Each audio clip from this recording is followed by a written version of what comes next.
I think it's time for another 10-minute fun time composing session where we compose a piece of music in 10-minute chunks for your pleasure. So last time we were working a bit more on this intro section here. We added in this pretty part. And it's not done. So let's listen to it and improve it.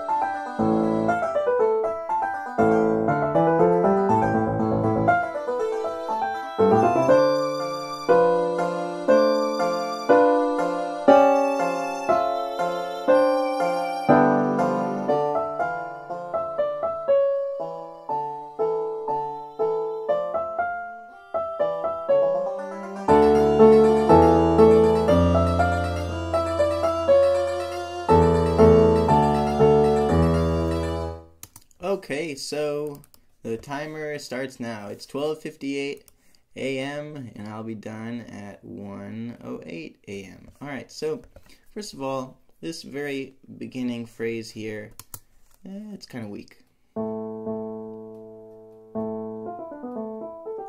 It's just like, hello, how are you? Oh, then there's this guy. And I don't feel like it really sets the tone enough for the way this intro I feel like this intro should be. I feel like the intro should be rather spacious, with a very gradual increase in density, and then an abrupt cut here.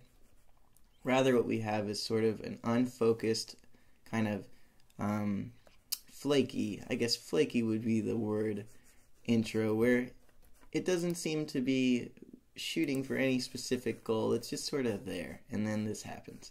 So, how do you fix that? Well, let's add more measures at the beginning and do stuff. So, edit, add measures, or insert measure stack. Okay, let's start little. Let's start with 4 more measures and just get the most we can out of these 4 measures. So we have this bum bum here. So let's see what happens if I build to this spacing with like first dum dum. This is like quarter, quarter, half. So that's, if we were to divide that in length by 4, it would be whole note, and then 2 whole notes.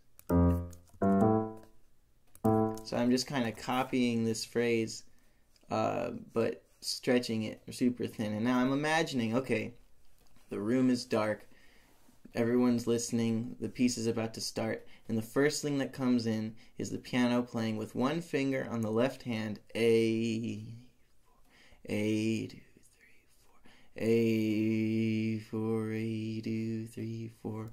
So what happens next? Bam, bam, bam, ba-da-da-dum, bum, ba-dum. Okay, so what can I do to make it just better? It's hard to put into words sometimes. Well, we go dun dun dun 2 3 dun 2 3 4 dun. We could have I just had an interesting idea. We could have the banjo swelling in the whole time with these 16th notes and then hitting abruptly here. Ooh, let's try this. Let's see what happens. Banjos can get really, really quiet. Like string instruments can get super quiet if you play very softly and maybe with your nail instead of a pick. You can get super quiet. So let's just see what happens if we start by doing all G's. And we'll start with, on this 3rd measure here, all G's. So I can just actually take this little chunk, pajamas, and copy it. Bananas, pajamas, bananas. Okay, and now copy it, copy it, copy it, and copy it. Now I want it to be almost inaudible when it first starts. So let's get some dynamics going. Make it ultra P, P, P, P, P. Alright, sorry. I'm turning into one of those Let's Play gamer guys. Like, oh, everything, everything, everything. Okay, so P P P P P P P. All right, so it's ultra P, and I want this to be a constantly building crescendo all the way until here. Which Finale is having a hard time with reconciling that, so I'm gonna try a different approach. Oh, I know what to do. I'll change to this view, and then pull it all the way here, and I'll delete this other one. Alright, and now I want this hit here to be pretty dramatic, so I'm going to say it's going to build all the way to mezzo forte, because I don't want it to be, I don't want this guy to blow his load, the banjo guy to blow his load yet. So that's an interesting dynamic arc. Very quiet. And then all the way to medium loud. So it's not insane, but it's, I think it's pretty, it'll be pretty effective. Let's find out.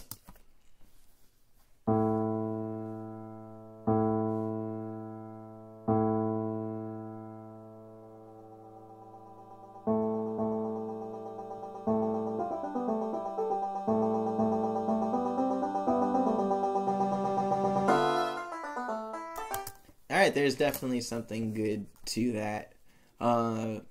This stuff could now be a bit louder. I'm not sure about making it all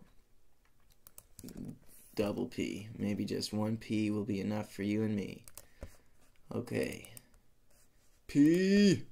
And then these guys will be PP. So these guys I make PP. Then this guy I make P.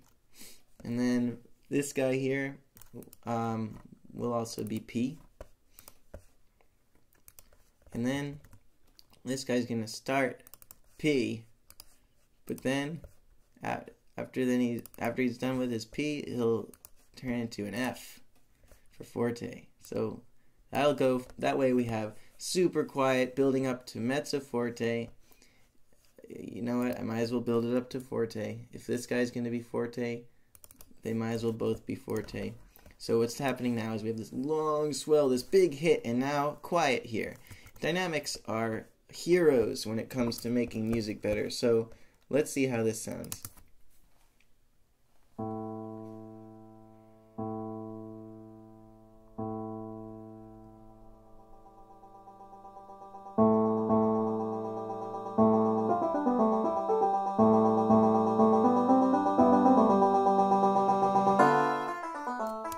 Okay. Some things are happening that are great. Now let's change this. So first of all, this is kind of awkward to play on the piano anyway. So we're going to just turn this into a rest, and then a big hit on this G. We're going to go really big here. I'm going to make this the length of a whole note, and it's going to be just an epic G major chord where got the fifth on the bottom, nice big power chord sound down there, and then that G that we're looking at here is the equivalent of this G on the bass clef here. So that G is already accounted for, which means our B could be there, but when you have this stuff very low and very together, sometimes it's a little wonky. I want to add in a 9 to add some more color. Maybe I don't. Maybe this should be we're gonna just try this. I think this will work. And then I'm gonna make this a bit more dramatic right here with some more dynamics. It's gonna be like dugga dugga dum. It's gonna be a nice swell, and then this moment here, this hit here, this will be mezzo forte, and then that'll allow it to continue building to here. So we got 2 minutes left.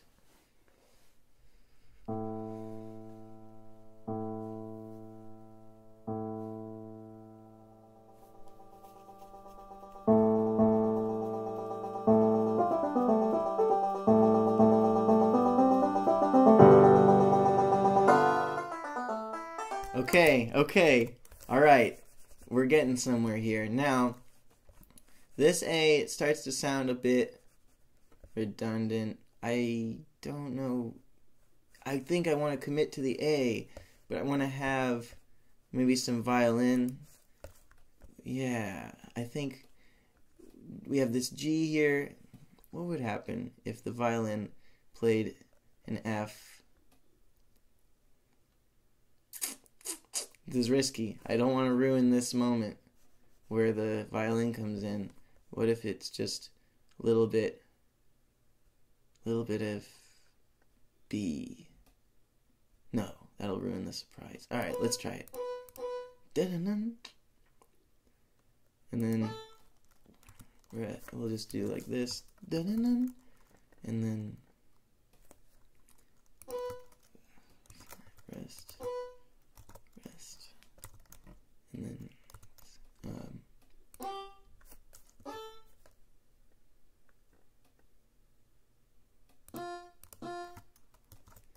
alright, let's just see what that measure sounds like. 1, 2, 3, 4, 5. Okay, I'm out of time here. Alright, measure 5.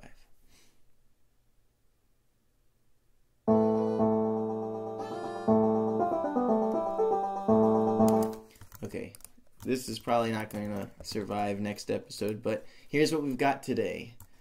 All right, let's give it an old whirl. Make sure everything is maximized. Okay, start your engines. Here we go.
Alright, this is really turning out a lot better now. I think this is a good intro. I'm pretty satisfied. I say pretty because you never know what's going to happen, but I am satisfied with this so far. I think what's happening here in the violin is actually really cool. I just need to bring it back in elsewhere. So what I hope you get from this this particular anecdote here is just that taking 10 minutes to work on the intro and then stepping away from it for a little while and then coming back and then doing another 10 minutes it really worked here. It really worked here. I mean, of course, this is all subjective. You guys might hate the intro. I mean, I don't know, but like I like it, and my ears are just kind of fresh each time I'm coming in. And so thinking in this different way, being like, all right, I'm just going to write for 10 minutes. It's kind of creatively liberating in a way because you don't get muddled up in like details. You don't get lost in anything, and the piece is just kind of coming together. And I'm pleased so far. Yeah, I think that there's lots to be done. You know, it takes a lot of work, a long time to make a really good piece of music, especially if you've never worked with this arrangement before. But we'll see what happens next time. I wish you well. I wish you joy. I wish you music. Oh yeah. Bye-bye.